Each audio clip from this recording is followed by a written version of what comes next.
ご紹介いただきどうもありがとうございます。소개해 주셔서 감사합니다. それではですね、早速これから紹介の方をさせていただきます。はい、どうぞ。私が紹介するのは日本のプレキャスト共同住宅のですね、技術概要と最近の事例紹介ということで紹介させていただきます。지금 곧바로 말씀드리겠는데요.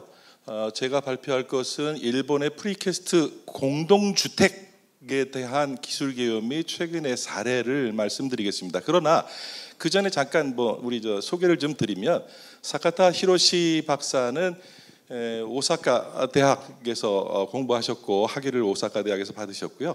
그리고 이제 후도겐켄이라는 회사를 포함해서 일본의 PC 주택에 관련된 회사에서 30년간 근무한 그런 그 PC 기술에 관련된 베테랑이다 이렇게 보시면 될 것 같습니다.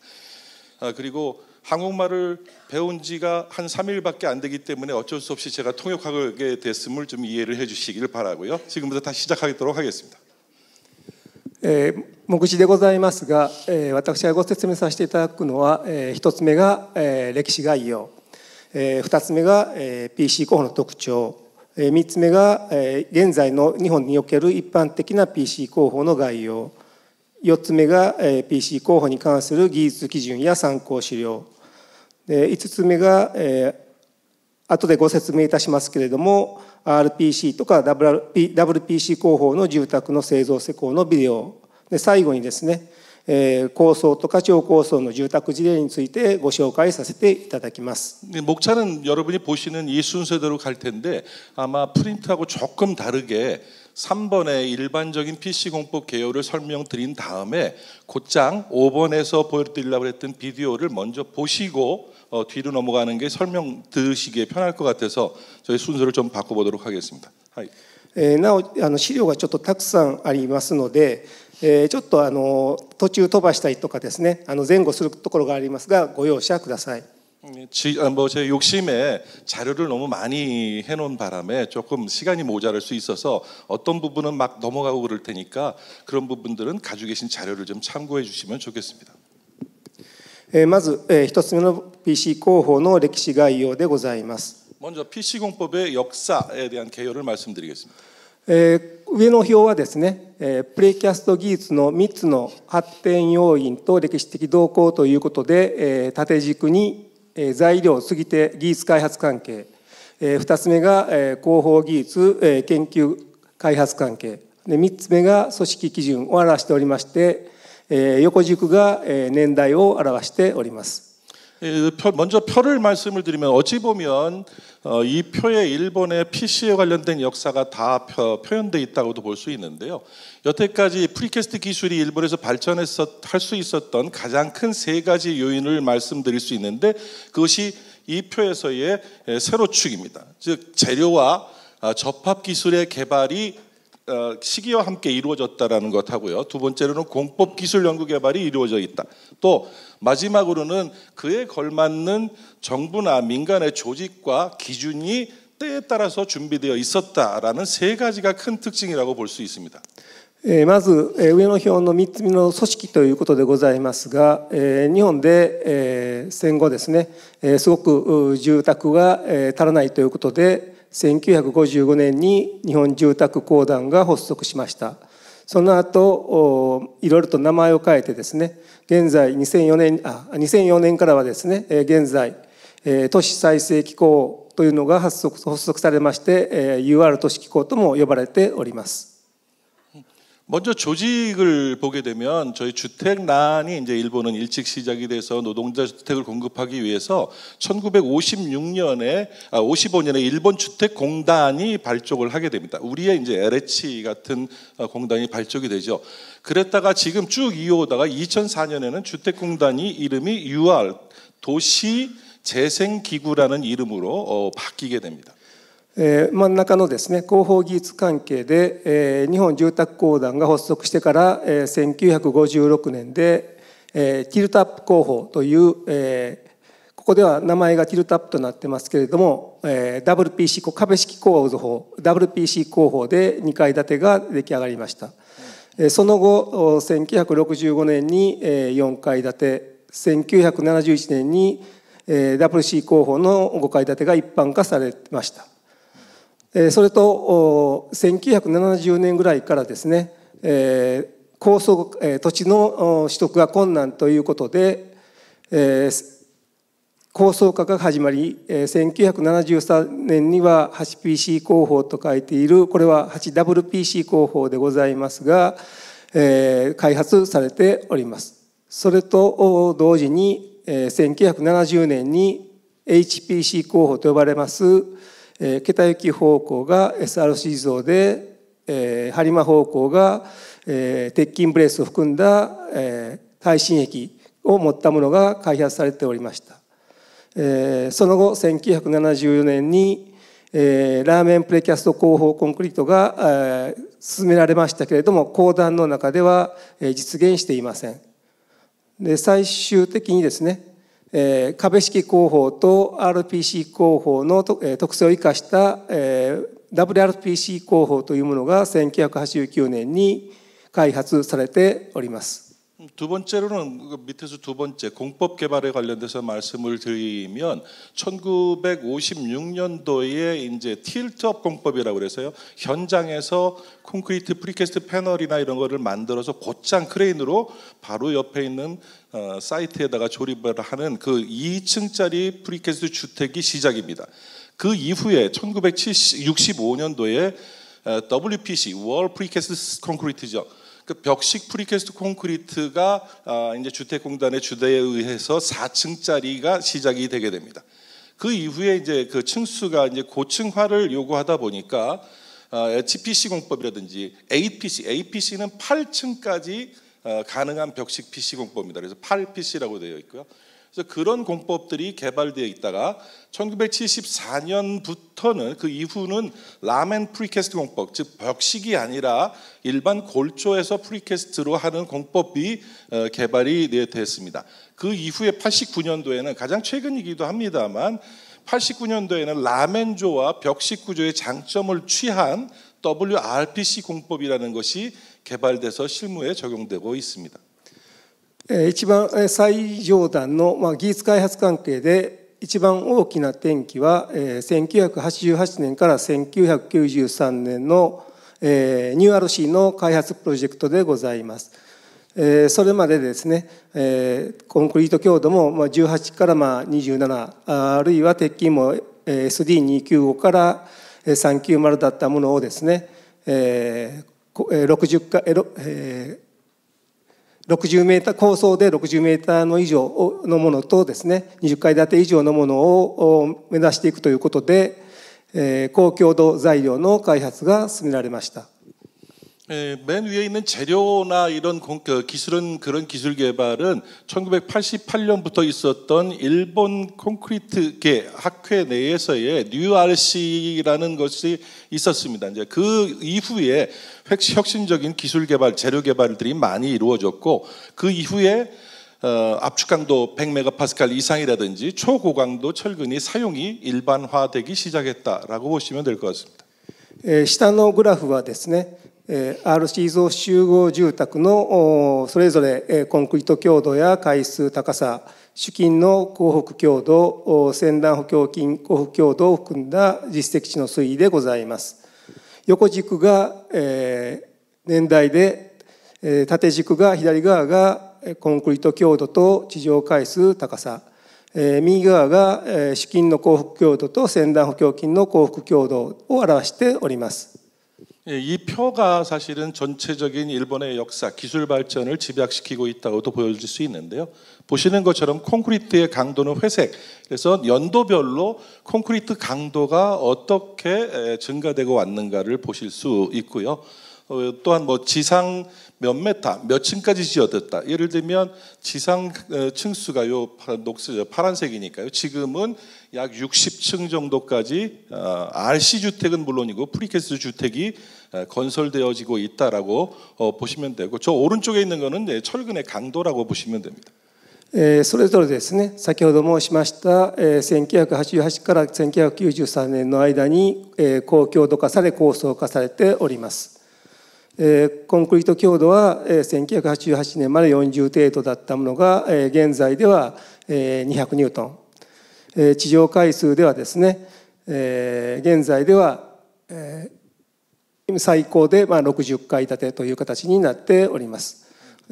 高さの方は200メーターを超えるぐらいにもなってきております。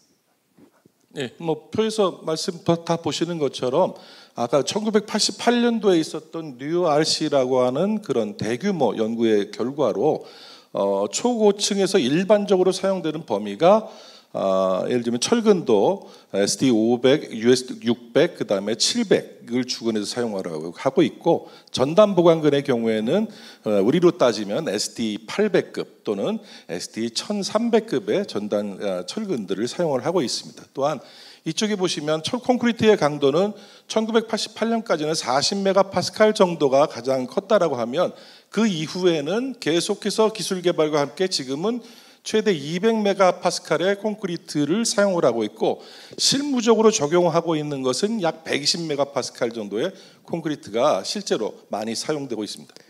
あと主筋の降伏強度、先端補強筋降伏強度ですけれども、主筋の方はですね、もっと高強度のものも開発されておりますが、後でご紹介します超高層で一般的な使用範囲といたしまして、一番高くてもUSD の685ぐらいとなっております。先端補強筋の方は1275、一番開発されている最大ですございますけれども、それよりも低い785というのも使用されております。すでに説明したので次によろしくお願いします。ここは飛ばさせていただきます。뒤에 있는 것은 일본의 역사니까 이 부분은 참고하시고 넘어가도록 하겠습니다. 次に PC 工法の特徴についてご説明させていただきます。 다음은 PC 공법의 특징에 대해서 말씀을 드리겠습니다. すでに皆さんがご存知のように特徴といたしましては、一つ目が大幅な工期短縮、現場での労働力削減、高品質化や施工精度の向上、安全な作業環境の確保、省資源化や環境負荷軽減などが考えられます。 여러분도 잘 아시는 거지만 다시 반복을 하게 되면 프리캐스트 공법, OSC 공법 중에 가장 큰 핵심 축이고 가장 큰 산업이라고도 할 수 있는 프리캐스트 공법의 장점은 대폭적인 공기 단축이 가능하다가 첫 번째입니다. 두 번째로는 현장에서 노동력을 감축할 수 있다. 그다음에 공장에서 만들기 때문에 고품질의 시공 정밀도가 높은 제품을 만들 수 있다. 또한 요즘 이슈가 되고 있지만 안전에 관련돼서도 작업 환경이 좋기 때문에 안전도 좋아지고 친환경적으로 자원을 더 적게 쓸 수 있는 그런 공법이라고 할 수 있습니다. 次に3つ目の現在の一般的な PC 工法の概要について説明させていただきます。 세 번째로 현재 일본에서 주택에 관련돼서 일반적으로 사용되고 있는 세 개의 공법에 대해서 말씀드리겠습니다. 住宅 PC 工法の分類でございますが、先ほど歴史でご説明させていただきましたように WPC 工法が壁式プレスキャスト工法で5階建て以下、RPC 工法がラーメンプレキャスト工法でこれは超高層とかまで用いられています。 WRPC 工法は15階建て以下ということで告示で決まっております。 먼저 벽식 PC는 월 프리캐스트 콘크리트, 그래서 WPC라는 약자로 일본에서 통용되고 있고요. 이것은 일본의 국토교통부 고시에 의해서 5층짜리 주택까지 사용을 하도록 되고 있습니다. 두 번째로는 RPC는 라멘 프리캐스트 콘크리트의 약자인데 이 부분은 뭐 5, 60층짜리 초고층 주택에도 사용이 되고 층수가 따로 규제되고 있지는 않습니다. 마지막으로는 WRPC는 이 두 개 위에 있는 공법을 장점을 조합한 것인데 이 공법도 국토교통부 고시에 의해서 15층까지는 일반적인 설계가 가능하도록 되어 있습니다. WPC 候補についてご説明させていただきます。 벽식 PC에 대해서 먼저 말씀드리겠습니다. 上が候補概念図を示しておりますけれども、 PC の壁板で、床板につきましてはフルプレキャストの場合、あるいはですねハーフプレキャストの場合がございます。この候補の特徴につきましては、壁式構造でありますので、柱梁型のですね内成形な空間が可能となります。またPC 部材にですねサッシ等の打ち込みが可能となり、現場の省力化やコスト軽減がより他の候補よりも図れるということになります。 먼저 잘 아시는 것 중에 하나지만 벽식 PC 시스템은 보시는 것처럼 벽판이 있고 벽판을 조립한 다음에 슬래브가 그에 얹어지기 때문에 보나 기둥이 없어서 눈에 거슬리는 이런 그 공간 차단 같은 게 비교적 없이 그런 공간을 만들 수 있다는 것이 장점입니다. 建て方の流れでございますが、1つ目が壁部材の建て方、2番目が壁横筋の溶接接合ということで、告示で示されているものにつきましては鉄筋を溶接することになっております。3つ目が壁立筋のスリーブ接合、4つ目が室内バルコニー廊下などのですねハーフまたはフルプレキャストの床部材の据え付けで、ハーフの場合であれば5番目に背筋型を行いまして、最後にコンクリートを挫折いたします。 자, 5층까지는 일본에서 보통은 벽식 구조로 많이 지어지는데 벽식 구조의 시공 순서, 즉 조립 순서입니다. 그러니까 우리나라의 조립을 일본에서는 다테카타, 건방이라고 얘기를 하는데요. 먼저 벽부재를 그 해당 층에 있는 것을 조립을 하게 되죠. 그래서 가로세로 벽부재를 조립을 한 이후에는 그 벽과 벽 사이의 접합부를 연결을 하게 됩니다. 연결하는 방법은 용접도 있고 용접 이외에 무용접 공법도 있습니다만 여기서는 일단 용접에 대해서 먼저 말씀을 드리고요. 그 용접이 끝난 다음에 벽을 세운 다음에는 벽에 밑에 있는 아래층과 위층을 연결하는 것은 슬리브를 사용을 하고 있기 때문에 슬리브의 주입을 통해서 연결을 합니다. 그 다음에 슬래브를 얹어놓고 또 발코니와 복도 쪽 슬래브는 캔틸레바 형식이기 때문에 서포트를 받친 다음에 부재를 설치를 하고 콘크리트를 타설하면 한 층의 사이클이 끝나게 됩니다. こちらは壁接合部の状況を表しておりまして、壁の横の方向にはですね鉄筋が出ておりまして、またコッターが設けられております。先ほど申しましたように横筋はですね溶接をすることに告示ではなっております。 あと縦方向の鉄筋は右の絵のようにですねスプライスリーブで接合することになります。 이제 벽의 접합부의 커터와 슬리브의 접합에 대해서 간단히 말씀을 드렸는데, 즉 수평 접합부에 철근을 연결하는 것은 슬리브가 기본이지만 이 수직 접합부에 수평 철근을 연결하는 것은 어떤 접합을 써도 되지만 일본 기준의 고시라는 기준에 표현되고 있는 것은 용접뿐입니다. 그 용접 이외의 나머지 접합은 각사가 개발을 통해 가지고 어떤 성능을 가진지를 인정을 받으면 쓸 수 있는 거죠.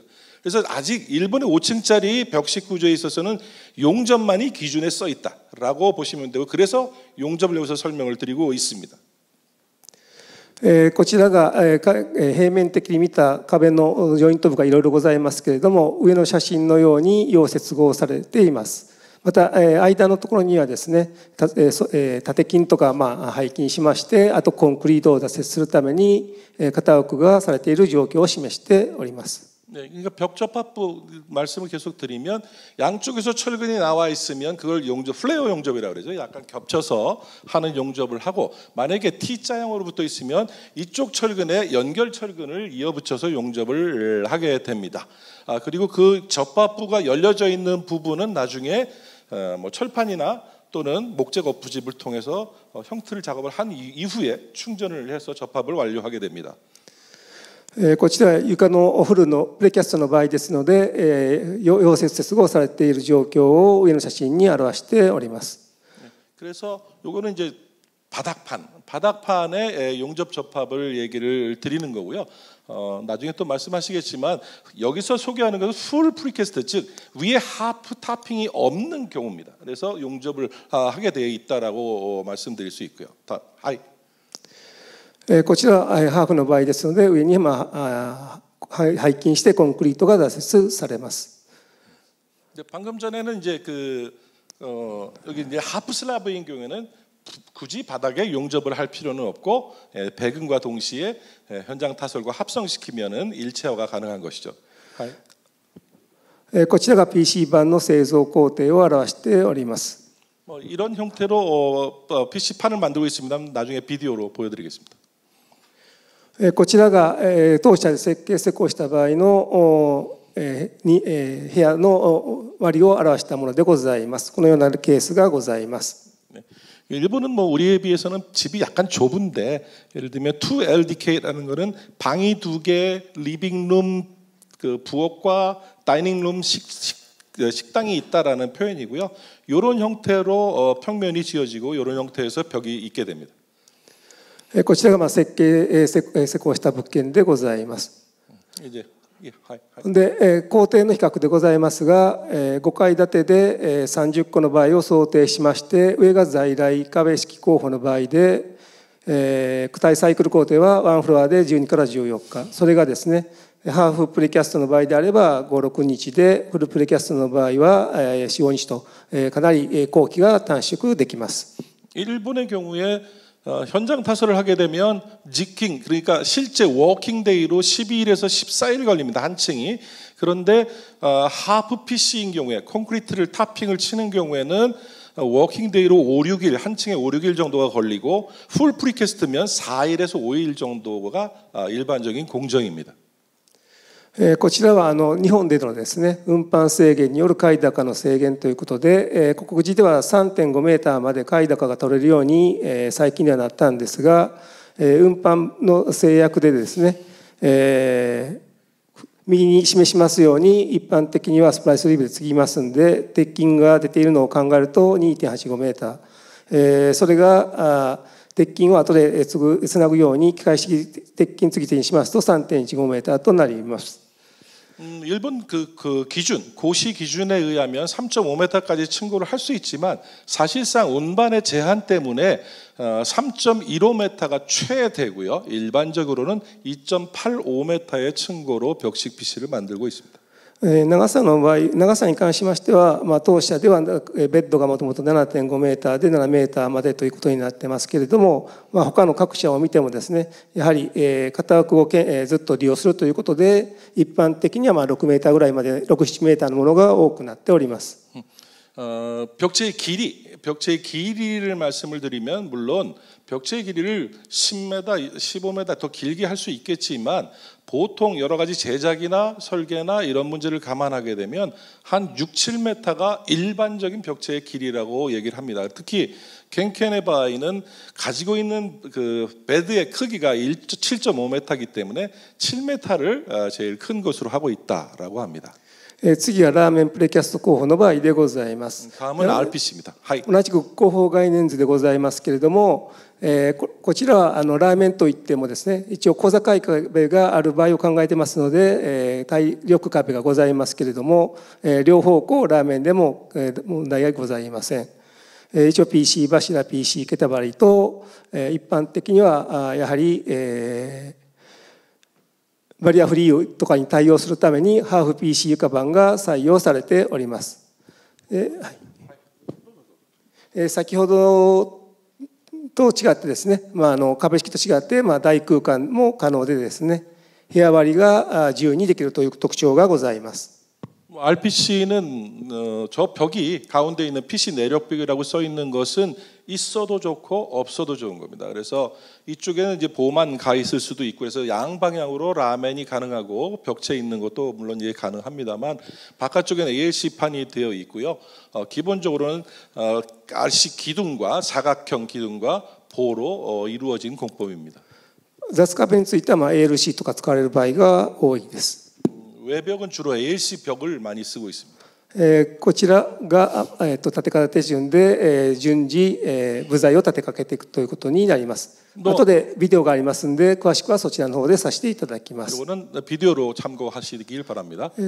あとこちらも当社の施工実績で、あと工程比較にしましては上が11階建て1棟110戸の場合を想定いたしまして、その時の在来が1フロア14日程度、下側がプレキャストにすることによって、ここでは盤上の建物を想定して耐震壁部材とかいろいろございますんで、8から9日ということになっておりますけれども、超高層では後で紹介しますように、最短では3日、一般的には5、6日程度が多く事例としてございます。RPC하고 재래적인 현장 타설하고 비교를 하면 11층 건물을 한 동을 만약에 짓는다고 할 것 같으면 한 층당 14일이 걸리던 것이 예를 들면 WPC를 적용을 하게 되면 8, 9일 정도가 걸린다고 합니다. 만약에 RPC 공법 중에서 죄송합니다. 그러니까 RPC 공법을 사용할 때 8, 9일 걸리고요. 만약에 초고층 주택이다, 즉 그런 경우에는 현재 실적은 한 층당 최단 3일에서 보통은 5, 6일 정도가 한 층당의 공정이다 보시면 될 것 같습니다. 最後に WRPC 工法でございます。基本的には RPC 工法と全く同じでございますけれども、右下の図にございますように、上から見た平面を表しておりますけれども、柱が長方形の形状で、柱幅と梁幅が、桁行きの梁幅がですね、同じ幅となっております。そうすることによってこの工法の特徴といたしましては、柱張り型がです壁式工法と同じようになってくるという利点とですね、 RPC 工法と同じように大空間の中で自由に割り付けができるということになります。WRPC 공법은 어찌 보면 RPC하고 크게 차이가 나지 않는데요.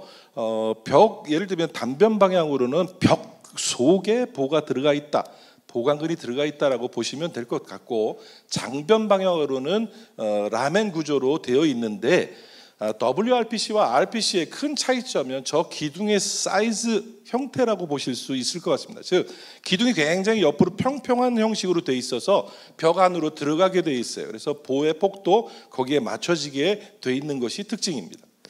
WRPC の場合は正しい一般的にはですね、もともと盤上の建物を想定していまして、RPC と違いですね、耐力壁を設けるようなものが一般的になっております。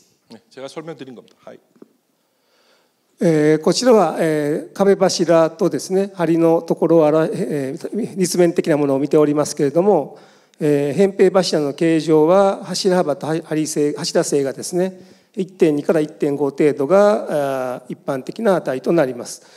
それとですね、RPC と違うところはですね、違いますところはパネルゾーンに開口を持ってもできるというような形で、このようなところに特徴がございます。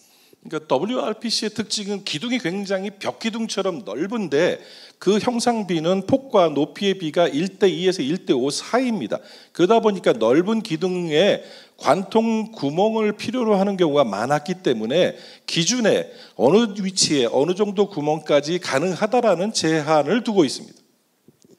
こちらはプラン例で柱幅と梁幅が同じですので、先ほど申しましたように柱型梁型が出てこないような形となります。 여기서 보시면 뭐 비슷하지만 결국은 그 기둥의 폭이 바깥쪽의 마감 두께와 같이 있기 때문에 보이지 않는 거죠. こちらは当社でやった実績でございます。 실적은 참고하시기 바랍니다. 次にちょっと飛ばしましてビデオでのご紹介をしたいと思います。 순서를 좀 바꿔서 여기서 비디오를 잠깐 보여드리겠습니다. 먼저 RPC에 관련된 것을 RPC工法で施工された現場を見ていきましょう。 먼저 RPC 공법으로 되어 있는 것을 소개해드리겠습니다. 계속하세요. 저기 일본어 틀어줘야 내가 듣죠. 地上13階建て 13층짜리 건물이고요. 최근에 지어진 거라고 볼 수 있습니다. 2019년, 2020년에 지어진 건물.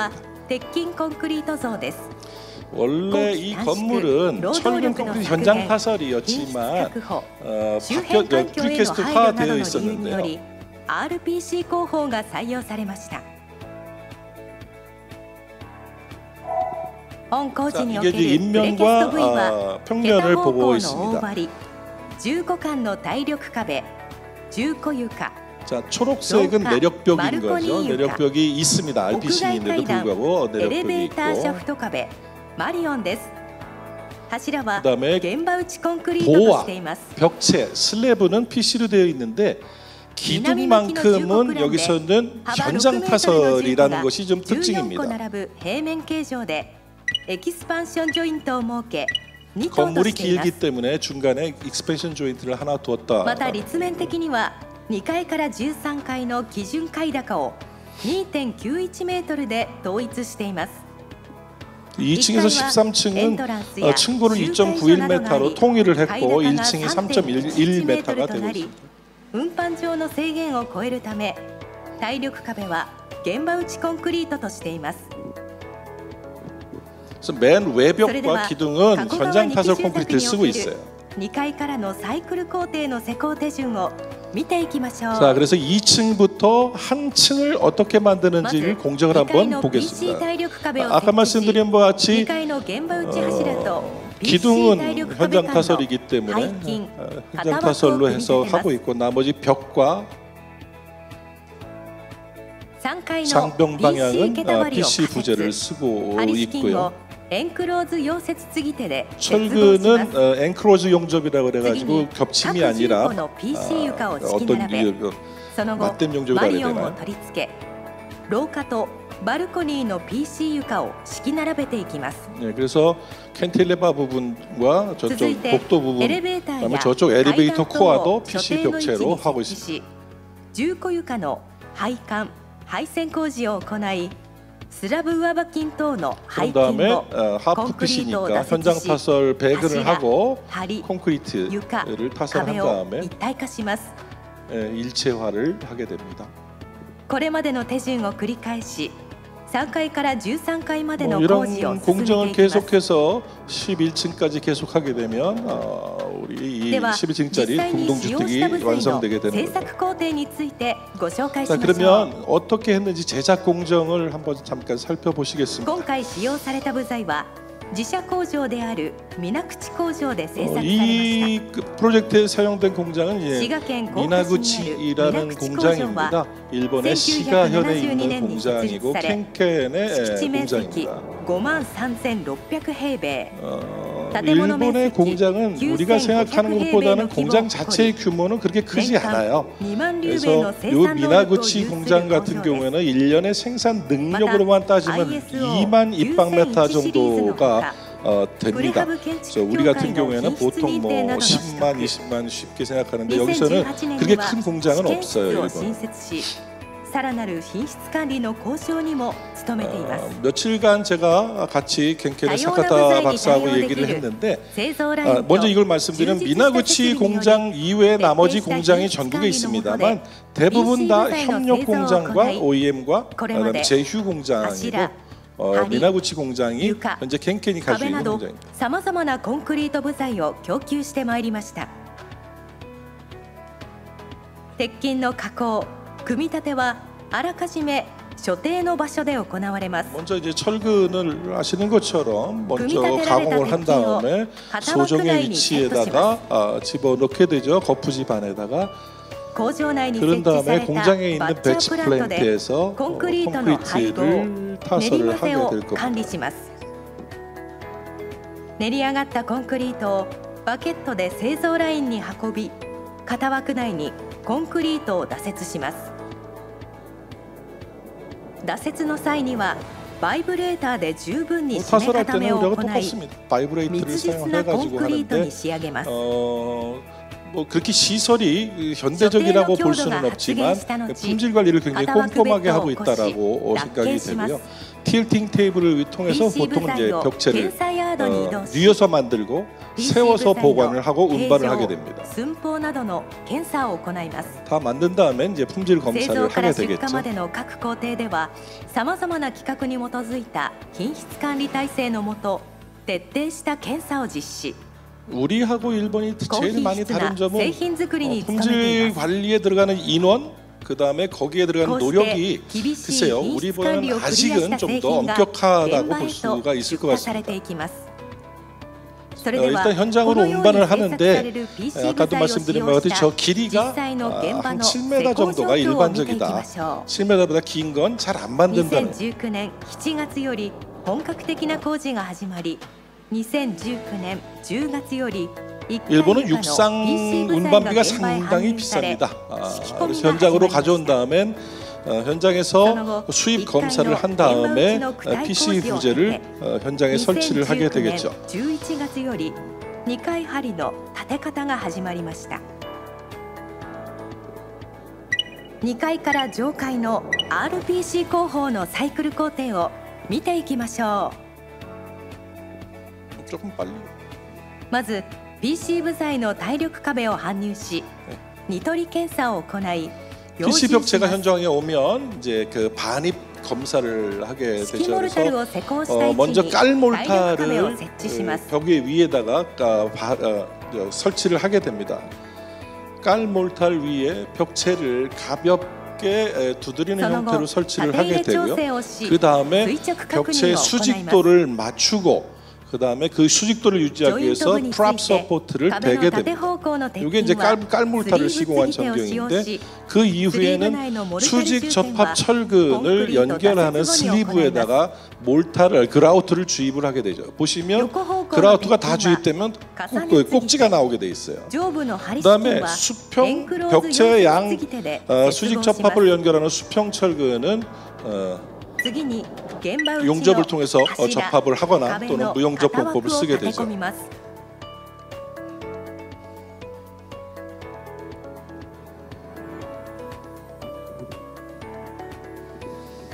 次に桁方向大針を搬入します。 그 다음엔 이제 장변 방향의 큰 거더를 가져오게 됩니다. 역시 반입 검사를 통해서 합격한 제품을 올려놓게 돼 있는데 주택이다 보니까 층고가 그렇게 높지 않아서 동바리를 쓰는 경우가 대부분입니다. ジョイント部の針主筋はエンクローズ溶接継ぎ手で接合します。 접합부는 앵클로즈 용접으로 철근 주근은 용접을 했습니다. 次に重庫内の PC 床を敷き込みます。 다음에는 세대 내에 슬래브를 쓰고 있는데요. 조립하고 있는데 여기서는 카이저 슬래브, 우리는 이제 하프 슬래브라고 하는 판을 쓰고 있습니다.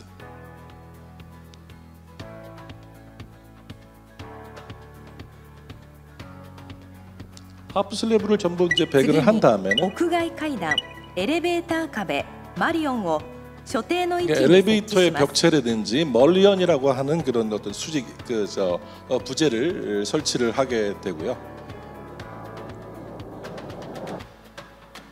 次に廊下、バルコニーの PC 床を敷き並べます。 그다음엔 캔틸리버 쪽에 복도 또는 발코니에 있는 슬래브를 얹어놓게 됩니다. 통상 일방향으로 이렇게 걸쳐지게 되죠. レベルも調整します。 한 다음에는 이제 레벨을 조정을 한 다음에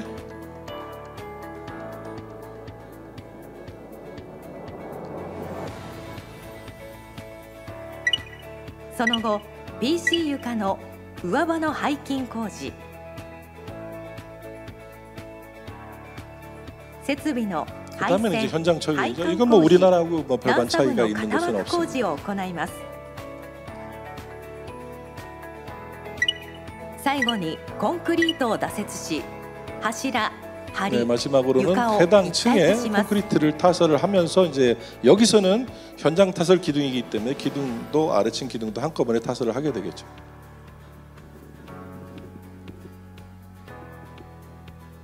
表面を均一にならし、平滑に仕上げます。 このサイクル工程で 13回まで立て方を繰り返しました。 15층까지 또는 WRPC는 15층까지 RPC는 층수에 제한 없이 시공을 할 수가 있습니다. 나머지는 이제 내장 공사고 ALC가 이런 세대간 벽이라든지 외벽에는 ALC 패널로 마감을 하게 되는 경우가 되게 많습니다. 配線工事など着々と工事が進められていきました。 단열과 내장을 한 다음에 이제 주택이 완성이 되게 되는 거죠. そして2020年5月末に上棟し、その後内装 이렇게 工 해서 事 이제 が完 주택을 了しま 완성을 した 하게 되는데 다음 파일은 이제 2020 벽식에 관련된 것도 잠깐 한번 본 다음에 넘어가도록 1層 하겠습니다. 分のサイクル工程はご覧のようになっています。 요거는 벽식인데요. 뭐 비슷한 공정으로 갑니다만 좀 약간 좀 다른 부분이 있기 때문에 それでは壁板の立て方を見ていきましょう。 공장에서 벽체를 만들면 벽 PC인 경우에도 똑같이 이제 현장에 오게 되면 물건을 검사를 한 다음에 현장에서 들어 올리게 됩니다. 요거는 아까도 벽 위에 깔몰타를 깔 때 라이너를 설치를 하고 있는 장면이죠. 벽은 특별히 칼럼슈나 이런 걸 쓸 수가 없기 때문에 라이너로 높이를 조절을 하게 됩니다. 壁板をクレーンで養獣し 그 벽판을 크레인으로 들어서 아까 깔아놓은 깔몰탈 위에다가 올려놓게 되는 거죠. 이때 벽판 하나당에는 보통 6m다 그러면 한 4개 또는 6개 정도의 스플라이스 슬리브가 들어갑니다. PC 用斜めサポートを設置し 그다음에 경사 서포트, 즉 우리 프랍 서포트를 조정을 하게 되죠. 縦入れ調整後 PC 그다음에 用 미세 斜めサポ 조정을 ートで 통해서 壁を 수직과 固定します。 위치를 다시 맞추게 됩니다.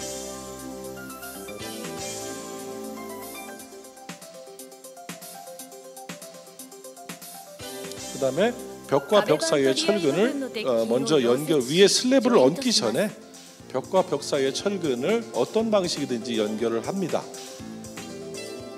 그래서 벽체가 다 조립이 완료된 상태고요. 効率の良いこの工法は作業時間が短く 현장이 상당히 この後 깨끗하게 정리될 翌日の 수가 段取 있을 りができ 겁니다. るなど作業現場においても付加価値の高い工法です。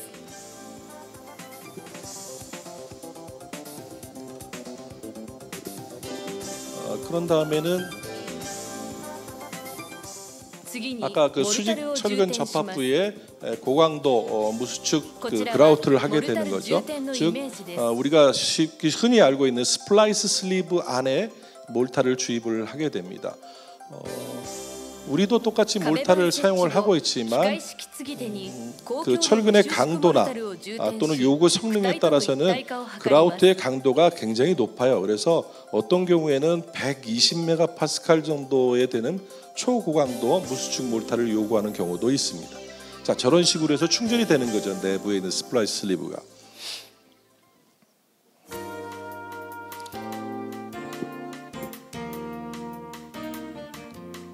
次に床板の仮設を見ていきましょう。床板仮設の1層分のサイクル工程はご覧のようになっています。 자, 한층 사이클의 바닥판을 지금 시공하고 二 있는 取りした床 장면입니다. 板を受け入れ検査します。 바닥판을 クレー 트럭 ンに 위에 より床板を 대부분은 養獣し 현장에서 내려놓지 慎重に 않고 仮設し 트럭 ま 위에서 す。 바로 올리는 것이 상식화되어 있고요. 바로 트럭 위에서 위치로 가설을 하게 됩니다. 지금 보시는 거는 하프 바닥이 아니라 요거는 풀 PC 바닥을 보고 계시고요. 소정의 위치에 철근이 나와 있고 그 철근 위를 관통시켜서 슬래브를 얹어 놓게 됩니다. 아마 이쪽은 발코니일 가능성도 있는데요.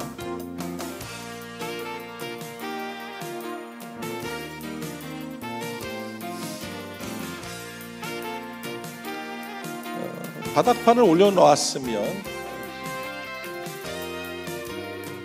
그 다음엔 바닥판과 바닥판끼리 이 용접 또는 다른 건식 방법으로 연결을 하게 됩니다. 참고로 일본의 주택 PC 회사가 3군데가 있는데 한 군데는 전혀 용접을 사용하지 않고 있고 한 군데는 벽판만 용접을 사용하고 지금 켄켄의 경우에는 모든 접합부를 용접으로 하고 있는 것이 특징입니다. 바닥판을 가설을 완료한 다음에는 壁板立て方、床板仮設と並行して直下階ではジョイントコンクリート打設の 바로 ための 밑에 층에 있어서는 이렇게 거푸집을 대고 바로 그 밑에 있는 조인트를 타설을 할 준비를 하게 됩니다. 여기 이제 벽판하고 그걸 하면서 동시에 막을 준비를 하는 거죠. またきりとした室内空間は 이게 조금 넓은 이유는 그 조인트에 몰탈이 아니라 콘크리트가 들어가기 때문에 규정상 어느 정도 폭 이상으로 벌리게끔 되어 있습니다.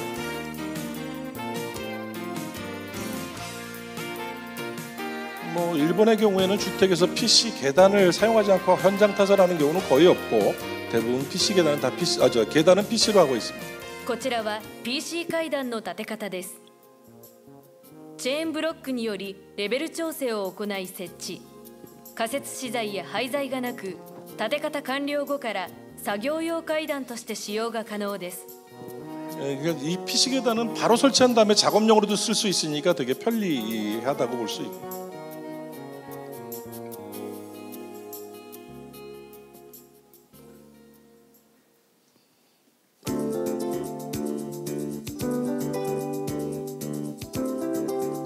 다음에는 이제 마지막으로 그 조인트 콘크리트를 타설을 하게 됩니다. 물론 이 조인트 콘크리트는 레미콘을 사용을 하긴 하지만 최대 골재 크기는 13mm 정도가 아마 최대인 걸로 알고 있고요. 사양에 따라 다르지만 우리처럼 25mm는 쓰지는 않습니다. 조인트 콘크리트を打設し一体のコンクリート構造物とします。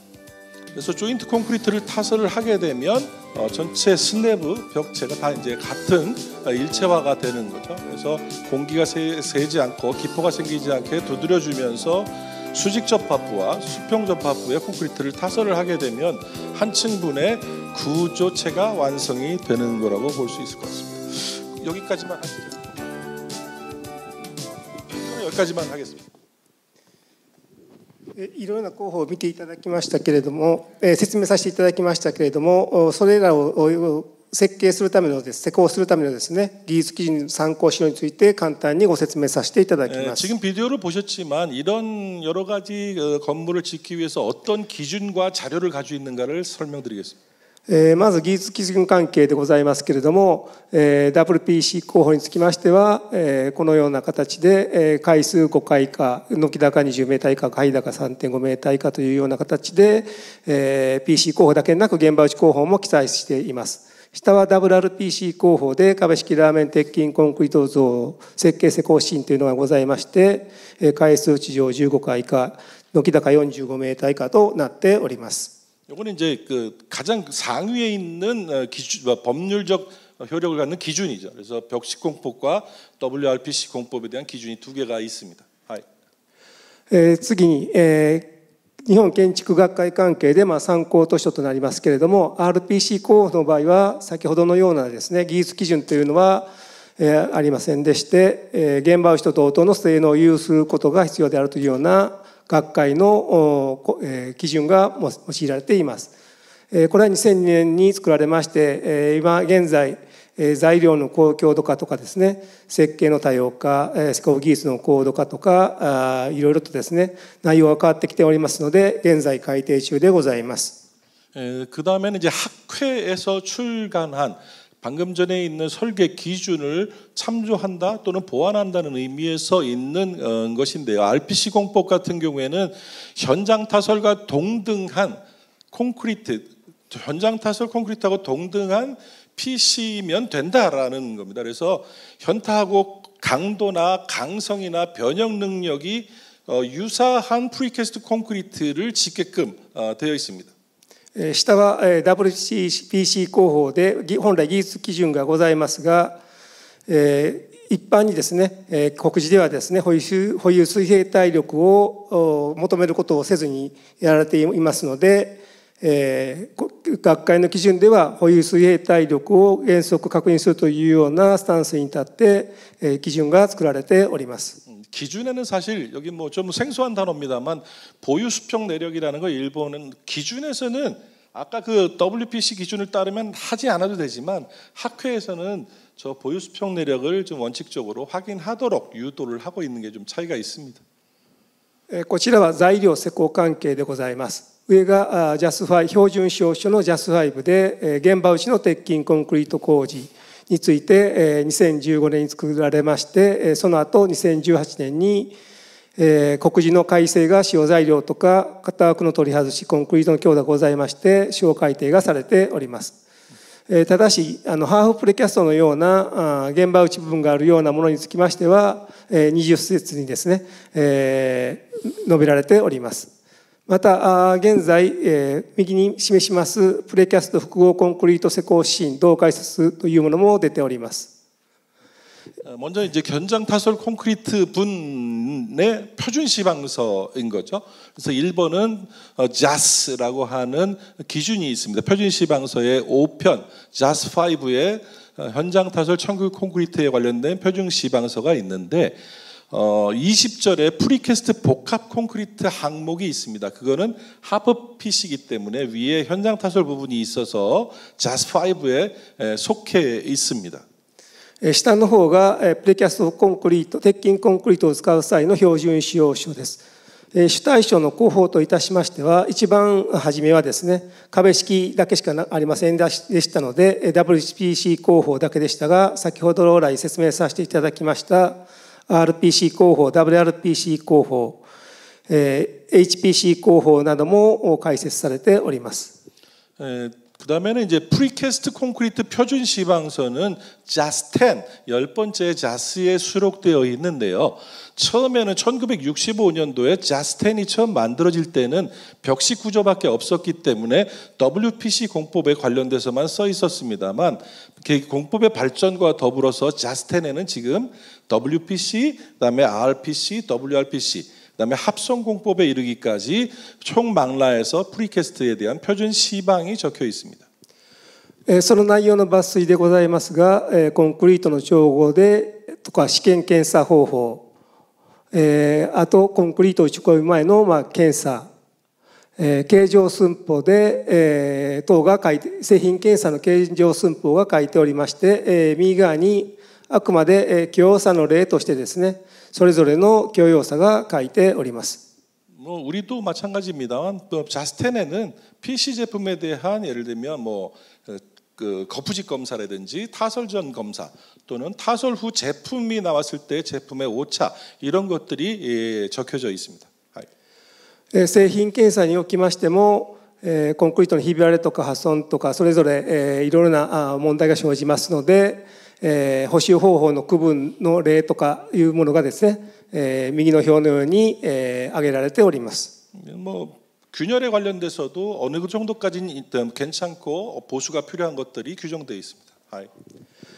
一般社団法人プレハブ建築協会関係ということでこれは参考図書になります。ホームページここに書いてますのでまた見ていただければいいかなと思います。技術資料修正とかあるいはですね技術指針とか技術者の資格認定などもされております。工場のですね品質認定もされております。一応 N 認定というのが60ニュートン以下で H 認定というのが60から120トン以下という形になっております。 우리도 우리하고 일본이 조금 다르다고 할까요? 일본 프리패브 사단법인 프리패브 건축 협회라는 게 있습니다. 그래서 민간 단체지만 저 협회에서 공법 개발도 주도하고 관가의 어떤 그 커뮤니케이션도 주도를 하면서 여태까지 일본 PC 공법을 이끌어 왔다고 보시면 됩니다.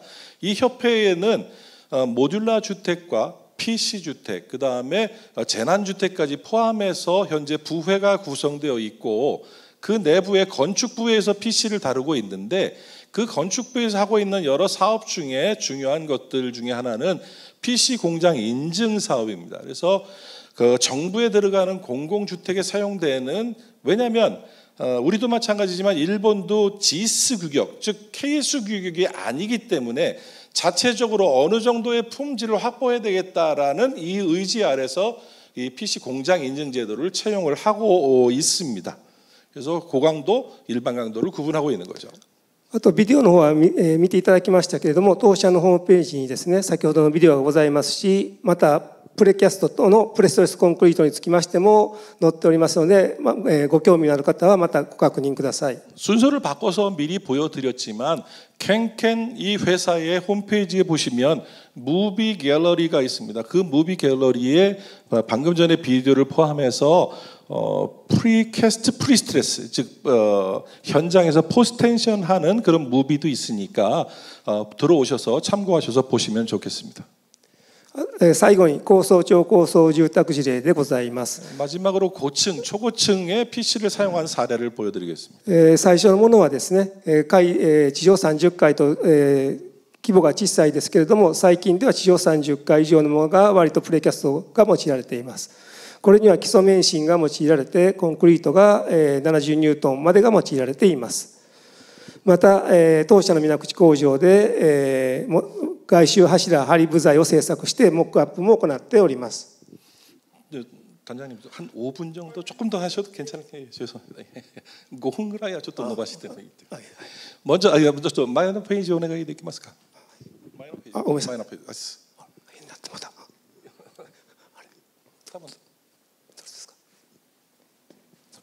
앞쪽으로. 네. 뭐 그 방금 전에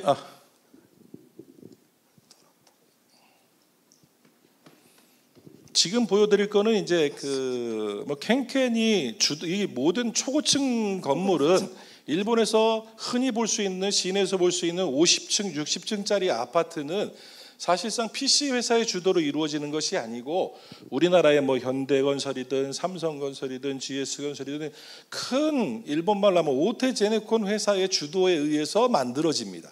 거기에 PC 회사가 참여를 하게 되는데요. 그 중에 이제 몇 가지 사례를 보여드리는 겁니다. 첫 번째만은 프레산스 레전드 사카스지 혼바치 타와. 일본도 아마 그 시부모님이 오는 걸 되게 싫어하는 것 같아요. 굉장히 이름이 어렵습니다. 어쨌든 이런 타워를 만드는데 얘는 30층 정도 되는 건물인데 사실 RC 건물이에요. 그런데 RC 건물이지만 바깥쪽에 거푸집, 즉 외벽에 거푸집을 대기가 너무 힘들고 싫으니 외주부에 있는 것만은 프리캐스트로 해달라라는 특별한 요청에 의해서 만들어진 건물입니다. 그래서 30층 정도고 그렇기 때문에 콘크리트 강도는 70메가파스칼 정도로 했고 바깥쪽에 있는 기둥과 바깥쪽 한 스판의 슬래브만 PC화를 해서 전체 한 층의 공기는 RC다 보니까 열을 11로 좀 깁니다.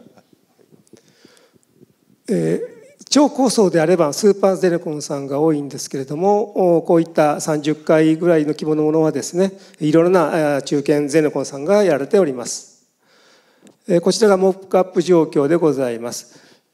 이 건물은 우리 캔캔의 이제 프리캐스트 부재가 들어갔는데 캔캔의 미나구치 공장에서 만들었는데 현장 타설을 접합부를 가지고 있습니다. 그래서 이 부분이 충분한 시공성을 가지고 있는지를 공장에서 모크업을 한번 해본 겁니다.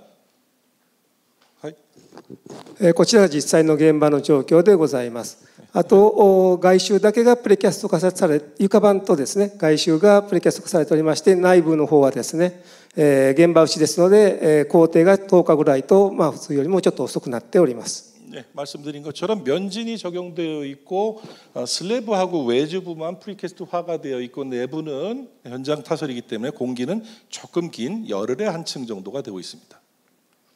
次にザ・パークハウス中之島タワーということで、地上55階で総戸数894戸、5階から55階が共同住宅で基礎メンチインが採用されています。コンクリート強度は100ニュートンが採用され、プレキャスト V は柱、梁、仕口、床はスパンクリートで、その他バルコニー、階段も使用されています。 두 번째로 소개드릴 것은 더 파크 하우스 나카노지마 타워라는 그런 건물입니다. 이거는 55층 건물이고 기본적으로 기초 면진이 들어가 있는 프리캐스트 건물이고요. 강도는 55층이니까 조금 높아서 100메가파스칼 정도까지 사용되고 있습니다.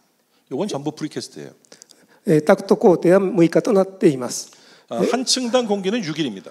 こちらは一番右側のところの上にですね、15階の加工図がありますけれども、基本的には超高層の場合は中央部にコアがありまして、そこにエレベーターパーキングが用いられておるというような状況です。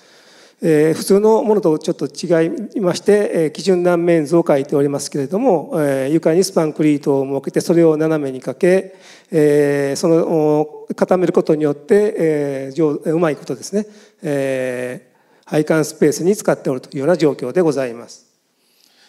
보시면 요거는 이제 평면을 보면 저쪽 오른쪽에 있는 티피컬 플로어를 보게 되면 내진 성능을 담보하는 것은 빨간색으로 표시되어 있는 현장 타설 내진 벽입니다. 현장 타설 내진 벽을 돼 있고 나머지 초록색 부분, 이 주호 부분을 프리캐스트로 짓고 있는 것이죠. 그래서 사실 제일 크리티컬 패스는 55층까지 올라가는 프리캐스트 부분이기 때문에 그거를 목적으로 하고 있고 6일에 하루 한 층이고요. 특징적인 것은 여기서 보시면 아시겠지만 슬래브가 평평하지 않고 경사져 있다는 겁니다. 저 얘기는 무슨 얘기냐면 스판크리트를 슬래브를 사용을 하고 있지만 경사지게 슬래브를 배치를 함으로 인해서 주호 부분, 바깥쪽에 있는 주호 부분의 천장에 배관 스페이스를 확보하고 안쪽에 들어가 있는 화장실이나 물을 많이 쓰는 공간에서의 배관 공간을 확보하기 위해서 저렇게 경사지게 만든 것이 특징입니다. こちらが施工状況の写真とタクト工程、プレキャスト部材割り付けでございます。また資料を見ていただければと思います。 그거는 자료를 참조를 해주시면 될 것 같습니다. 2つ目がプレイス・ザ・タワーということで地上53階総個数702個でこちらは免震コンクリート強度が150ニュートンまで、あとは制震ダンパーが用いられましてタクト工程が6日、5日、4日というような形で、だんだん上階に従って、短くなっています。 네, 캐피털 게이트 프레이스 더 타워라는 것이고요. 53층짜리 건물이고 면진 건물인데 콘크리트 강도가 150메가파스칼까지 사용되고 있습니다. 특징적인 것은 이 안에 이제 재진 단파도 같이 포함되어 있습니다.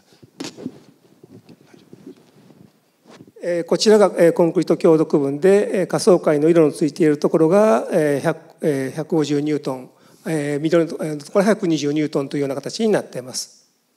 강도를 보시면 제일 여기 빨간 부분이 150메가파스칼을 사용을 하고 있다는 거죠. 그래서 150메가파스칼짜리 기둥이 예를 들면 2열 정도가 있는 것이고요. 나머지는 120메가파스칼이 보라색입니다. 120메가파스칼. 100메가파스칼. 그 위에는 80메가파스칼의 초광도 콘크리트 기둥이 PC 기둥이 사용되고 있습니다. こちら写真ですのでまた見ていただければと思います。最後です。貸時ビュータワーということで地上55階総戸数712戸で5から55階が共同住宅と中央部に機械式駐車場、コンクリート強度は100ニュートン、タクト工程の方は5日4日3日と今現在日本で最短が3日ということで私の知っている限りはそのような形になっています。 마지막으로 가츠토키 뷰 타워라는 건물인데요. 55층 건물에 역시 これは名神ではない。耐震ですね。この時はまだ古い物件ですので、2010年。 내진 건물이고요. 콘크리트 강도는 100메가파스칼까지 사용을 하고 있습니다. 특징적인 거는 이 공법은 사용을 했는데 한 층당 공정이 처음에는 5일이었다가 조금 더 익숙해지면서 4일이었다가 최종적으로는 3일에 한 층을 달성을 했다라는 게 특징이고요. 현재 3일에 한 층은 일본에서 가장 빠른 시공 속도라고 보시면 됩니다. コンクリート強度区分はこのような形で100ニュートンまでとなっています。 콘크리트 강도는 이제 그 층수에 따라 저렇게 다릅니다. こちらがタクト工程で LRV 工法と書いていますけれども、これは大林組さんの特許工法で、これと三井住友建設さんのスクライム H 工法というのが工法共有され、最短で3日で施工されているのが日本の現状でございます。 여기 이제 3일 공정이 여기 왼쪽 표에 보여지고 있습니다. 그래서 3일에 109, 209 두 개를 나눠서 3일에 한 층을 구성을 하고 있고, 그것이 가능한 것은 현장 타설 부분을 완전히 없애버린 이렇게 패널전 프리의 시구치 일체화, 즉 접합부를 PC화한 공법을 채용했기 때문입니다. 이 접합부 일체 공법은 일본의 오바야시 쿠미하고 미치 스미토모 켄세스가 보유하고 있는 특허고요. 그래서 LRV 공법 또는 스크라임 공법이라고 얘기를 합니다. 그래서 현장에서는 부재를 끼고 접합부를 주입만 하면 되기 때문에, 물론 접합부 보호 중간에 있기 때문에 그 부분의 현장 타설이 있지만 굉장히 빠르게 시공을 할 수 있는 그런 최신 공법이라고 할 수 있습니다. 時間を消化してすみませんでした。どうもご清聴ありがとうございました。 시간을 조금 넘게 해서 죄송합니다. 감사합니다.